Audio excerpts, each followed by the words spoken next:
Is that a cap right there too? That's the Perseverance rover. It's a Perseverance rover on Mars. Oh my gosh, that's awesome. Yeah. Well, first off, Elon, thanks for coming to the X Takeover, formerly Tesla Takeover, for the second year in a row. You're welcome. Well, let's kick things off. Let's start off with really your baby, the Starship. Starship is the most ambitious rocket ever built. What's been harder than expected, and what's the next milestone we should watch for? Well, I thought everything would be hard, so it's not like I was like, It would be easy. yeah. It's just, I mean, Starship is a crazy program on so many levels because you've got something with 2.5, and future versions will be 3 times the thrust of the Saturn V moon rocket, which was previously the largest rocket and largest flying object ever made. So Starship is 3 times the thrust, roughly twice the weight of the next largest flying object ever made, and has the goal of being fully and rapidly reusable. So this is a really crazy thing to do. I think it's really one of the hardest engineering challenges that exists. When we first started talking about Starship, people thought this was impossible. In fact, even within the company, we sort of thought it was impossible, and it had a very high sort of what I call giggle factor. You mention the thing, and people immediately start giggling like at the absurdity of it all. But now it's gone from, I guess I specialize in going from the impossible to the merely late. So that's my skill. It wasn't possible, now it's just late. And I encourage anyone who's interested to go and visit Starbase in South Texas. It's like a magical land with gigantic rockets. I think some of you it's insane.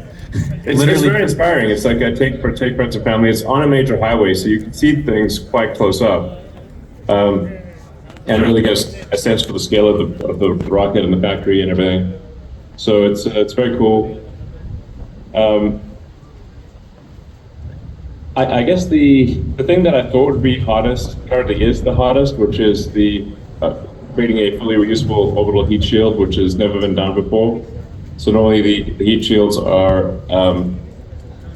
they're expendable, and even say for the shuttle heat shield, they would lose many of the tiles on every flight, and they'd have to refurbish the heat shield between each flight. So no one has ever created a fully reusable orbital heat shield before, and no one, in fact, no one has created a fully reusable orbital rocket before. And Falcon 9 is the first rocket where there's at least the boost stage is reusable on a regular basis, and where it actually makes economic sense. So solving the heat shield problem is, I think, probably the single biggest remaining challenge for Starship. and of course, getting the upper stage for the ship to land and also get caught by the giant metal chopsticks, which looks like a sci-fi movie. That looks like an improbable sci-fi movie. The whole thing. Chopsticks, literally catching it. Yeah, giant metal chopsticks. That's it's pretty wild to be catching the largest flying object ever made with metal chopsticks out of the air.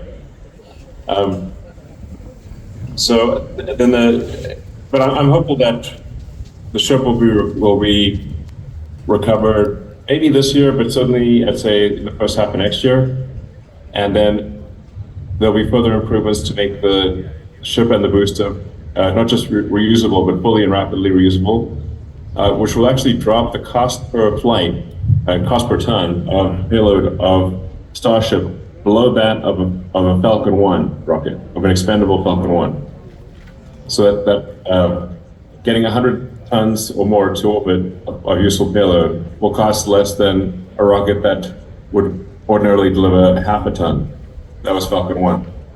And it's because all you're doing is replacing the fuel and oxygen in the rocket as opposed to building a new rocket. And most of the propellant is actually oxygen, not fuel. It's almost 80% oxygen, 20% fuel. Then the next big technology challenge after being able to achieve full reuse of the ship is orbital refilling,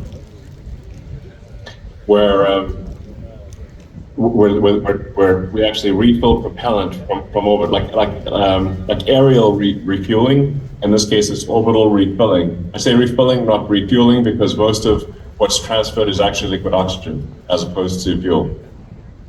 So for orbital refilling, you need to have two starships come together and dock and transfer propellant from one starship to another, and then in the future to an orbital propellant depot.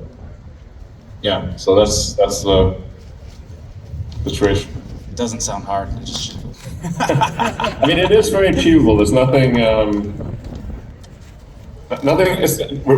impossible is being talked about here, but it is very tricky to do, and no other organization is even trying to do this. It's not like, well, who else is trying to do this? Well, nobody actually. So, in fact, even after all these years, there's still no company that's reusing a booster. So no one's even tried to do Falcon 9 level reusability. Even though we've shown that it clearly makes a ton of sense, because compare the cost of any form of transport where if you have to throw away the item afterwards, like if every time you drove somewhere you had to throw away the car, you'd be, wow, that's a crazy car where you have to throw away after every time you drive it. But that's how it works for rockets. So that is really, I don't think anyone would be driving a car if you have to buy a new car every time you drove somewhere, and then you'd have to tow another car behind you for the return journey. Elon, what does a So, yeah.